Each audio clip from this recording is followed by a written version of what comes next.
It's all on this now, isn't it? This is it. We are all in on the FA Cup. Love the FA Cup. One of my favourite competitions. Now I'm absolutely crapping myself about what this is going to mean for Manchester United this season. On paper, Manchester United, Brighton, Wembley, FA Cup semi-final, brilliant. What a draw. Reality, not so much. Brighton come into this game having lost only 2 of their last 10 games in all competitions, and they've won 6, including last weekend where they beat Chelsea. United coming into this after crashing out of the Europa League, losing 5-2 on aggregate to Sevilla.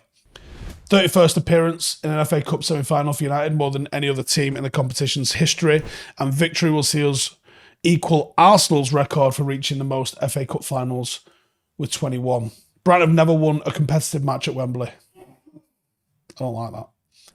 They've drawn 1 and they've lost 4 of their 5 visits that they've had. However, they have won their last 2 meetings with United in all competitions, which is as many as they've had in the previous 17. Now, let's talk about De Zerbi, because I think for me, De Zerbi is in with a shout. It'll probably be Arteta, especially if he wins it. And even if he doesn't win it, just that London media.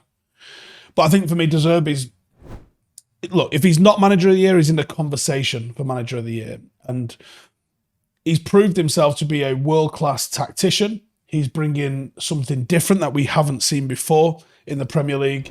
And he's been turning heads with Brighton because they play a very refreshing style of football. Amidst all the complexity of Graham Potter, when he was at Brighton, De Zerbi stayed quite rigid and operates in something that looks a little bit more normal or mainstream, I think would be a better word, than what we saw. Graham Potter obviously loved the 3-4-2-1. De Zerbi is in a more regular looking 4-2-3-1. Now, De Zerbi still dabbles with that formation. He obviously trusts the players, and maybe the players even trust that formation, despite favouring the 4-2-3-1. But the most important thing is the movement, and the movement of Brighton within that shape is fluid. And no team in the Premier League has scored more goals from midfield, and I think that's something massive to watch for. Runs from deep, from obscure positions is going to be massive for them. Offensively, now, when they played the 3-4-2-1 formation, you would see a 3+2 build-up, but now in the 4-2-3-1, it looks a little bit more like a 2-4-4. That seems to be the most common shape that they kind of build up in. For ease, it's the 2 centre-halves will go either side of the goalkeeper. The 2 fullbacks will go maybe to the edge of the box and wide. Their 2 sixes in the 2 will come short for the ball. They will keep their wingers high. And then what you see with them is the 9 and 10 kind of try and operate in a little bit of a pocket of space behind a pressing midfield. And it's a tactical innovation. That's when playing out. But in the build-up, it even looks a little bit similar in the opposition half. Obviously, the centre-halves will move up to the halfway line. You will see the fullbacks push up into that little bit of a space. You've got your 2 midfielders there as security, and then you've got the rest of the players there looking for an attack. And this switch has seen Pascal Gross shift inside as an inverted fullback as March comes deeper. And then it starts to look a little bit more like a 2-5-3. But that 2-4-4 is like the most common shape, and it'll most likely hold true when you're watching this tomorrow. One of the big features of this formation, you'll see this when they play out. They do this magically when they're playing out, but you'll also see this on the opposite side of the halfway line when they are recycling possession. It allows that quartet, allows the opposition, Brighton, to be able to hit 1 and 2 touch passes and not dwell on the ball. They will always have an angle. They will always have a forward ball, and they will always have a side ball. So they will have sometimes all 3 options to find somebody else, and that's just in that little quartet. Beyond the ability to work 1 and 2 touch and play quickly in those sort of areas, deploying the midfielders so close to that defensive line can sometimes pull opposition players in there as well. And when you're playing against a team that's sat back, the temptation is to push your midfielders further forward. The safety square gives you the option to always come back and try and draw the opposition onto you. And they'll knock it side to side to try and drag you further, creating space in behind that they can play into it. And it helps Caicedo and McAllister are very formidable under pressure. They can seemingly pass their way around out of any situation. They are fantastic progressors, but they're also smart about recycling and sometimes will go backwards if they have to, taking the safer option just to maintain that sort of possession. Only City and Arsenal average more possession in the league than Brighton, and Arsenal's only 0.2% more with 60%, whereas Brighton are on 59.8%. They are elite players of the ball. Defensively, when De Zerbi took over, the pressing principles looked a little bit more chaotic. The 3-4-2-1 shifted all over the place. At times it was a 5-3-2, sometimes a 4-4-2. Sometimes players scattered all over the pitch with seemingly no sort of shape to them whatsoever.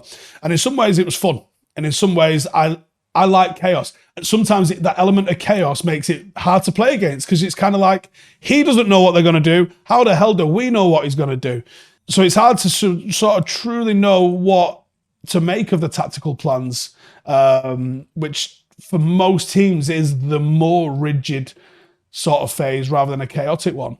But recently, Brighton have started getting into a shape that you would expect from their starting formation. The 4-2-3-1 slips really nice between the 4-2-3-1 and a very much traditional, potentially even Simeone sort of inspired 4-4-2.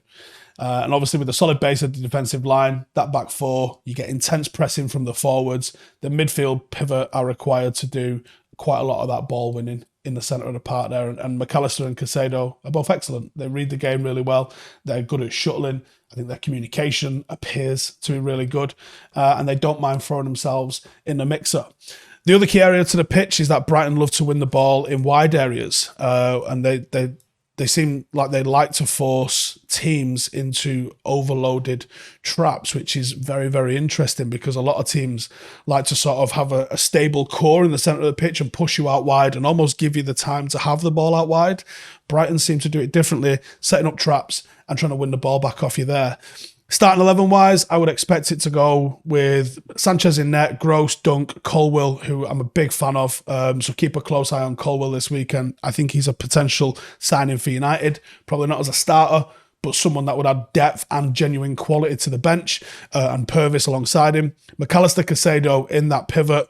Enciso in the 10. Matoma, March, Welbeck up front. Alternatively, if they go with a 3, which they might, Webster, Duncan, Colwill being a 3, Purvis and Gross as the wing backs, still the same McAllister and Caicedo, March, Matoma, Welbs up front. So there's a couple of ways that they could roll it, and I think it's worth looking at both of them. The star man, I'm going to say it's Matoma. I think he's been an absolute revelation. He is electric. He carries the ball probably second to none, in all honesty. Consistently high quality progressive dribbles, and he's up there with the very, very elites of the sport. Can strike it off both feet, which makes him very dangerous, and he's either scored with 2 or assisted with 2 in all 4 of the FA Cup games that he's played for Brighton.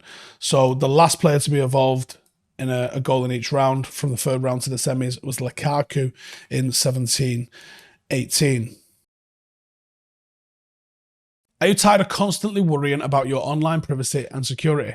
If you are, then Surfshark VPN is here to help. With Surfshark, you can protect your personal information by encrypting all the data sent between your device and the internet. This allows you to keep your online identity safe from big companies and cyber criminals who are looking to steal all your data. But that's not all. Surfshark can also change the location of your device to virtually travel to any country across the globe, making it easier to access content that isn't available in your region. There's loads of different uses for that. And it allows you to mask your IP address, making sure that your city, your country, and your download history are not linked to your identity. And let's not forget Surfshark's Clean Web feature, which allows you to block ads and malware and make sure that you can stream content safely without any interruptions. But the best part, you can use Surfshark accounts on unlimited devices, whether it's your phone or your laptop. With our exclusive offer, you can use the code Howson and get 83% off plus 3 extra months for free. So why wait? Follow the link in the description. Use the code Howson, Howson, to enjoy this exclusive offer. With Surfshark VPN, you can browse online with no worries.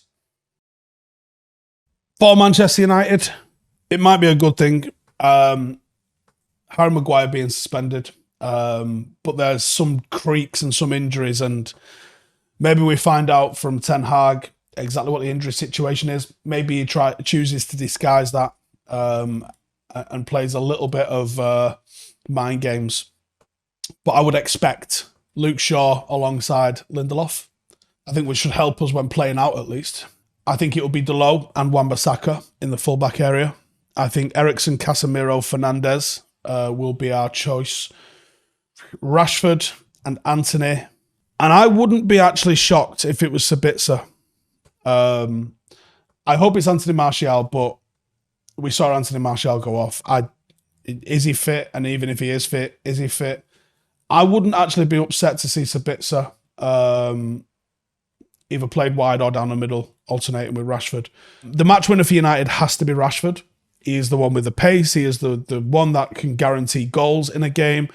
And we will need Marcus to be able to spring on them. Because they'd like to defend on the halfway, because they like to hold possession, that'll creep them up the pitch nice and slow. The way to get in is to get in behind them. And to do that, you got to have pace. And that is Marcus Rashford. Their starting centre-half, or right-back at least, Veltman was injured last game, so Gross, who's fresh off a new contract, is probably going to be the one that he lines up against. He isn't a natural defender, and Marcus can exploit that. Even though he's good in possession, there is a weakness, and off the ball might be it. Certainly knowing how to deal with someone with the pace of Marcus Rashford. He is a match winner, and in big games, he does generally turn up. He is capable of playing in moments, and this would be a moment for him to turn up. He scored twice at Wembley for United and doing so against Tottenham in the 18-19 Premier League and against Newcastle in this season's League Cup final. And he could become the 4th United player to score at Wembley in 3 different competitions after Mark Hughes, Wayne Rooney and Jesse Lingardinho. So how do you beat them? The first thing you got to do is be good on the transition. Brighton will have periods of dictating possession where United do not see the ball, especially on that beautiful surface at Wembley. And this isn't like playing a mid-lower table or bottom of the table fodder. Brighton can retain the ball as good as anyone in this league. And I mean that. Like, if you think Manchester City can hold the ball away from you, Brighton are not far from that level. So I expect United to go a little bit more transitional, and counter-attacking will be how you end up opening them up, I believe. If you can isolate Rashford against Pascal Gross, who is a great technical player, and he's tough, and he'll probably try and boot Marcus, because I think that's the best thing you could do against him.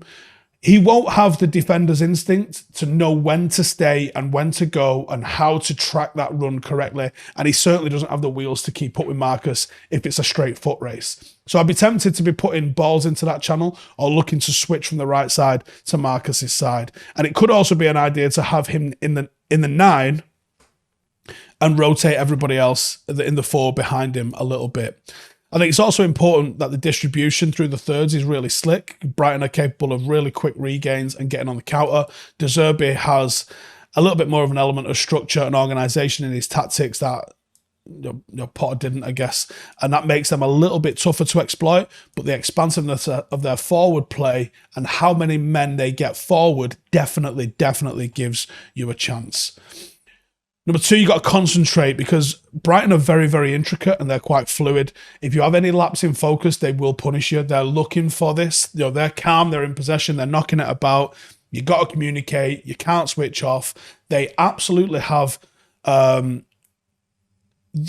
quality to punish you if you let them.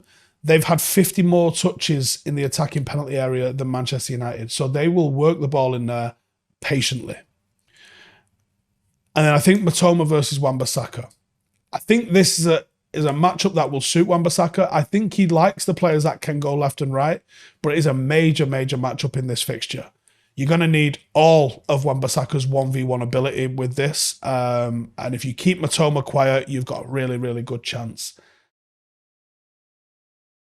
It's gonna be a tough game. And you know what? Anyway, let's get through this one before we start talking about the next one, shall we? But let me know your comments, let me know your thoughts, let me know your score predictions, and I'll see you in the next one. Laters. Hey, thank you for watching the video. If you are new around these parts, then don't forget to subscribe. My channel is proudly supported by my community on Patreon. If you'd like to get a little bit of extra content, a Discord group, meetups, five-a-side games, weekly podcasts, behind the scenes, and even an occasional bit of transfer news as and when I get it, then for the price of a pint, you can show your appreciation for the content that we make and get some goodies for doing so as well. Check the link in the description or click the button right here. You'll also find all of my socials here too if you want to follow me on any of those platforms. Nice one.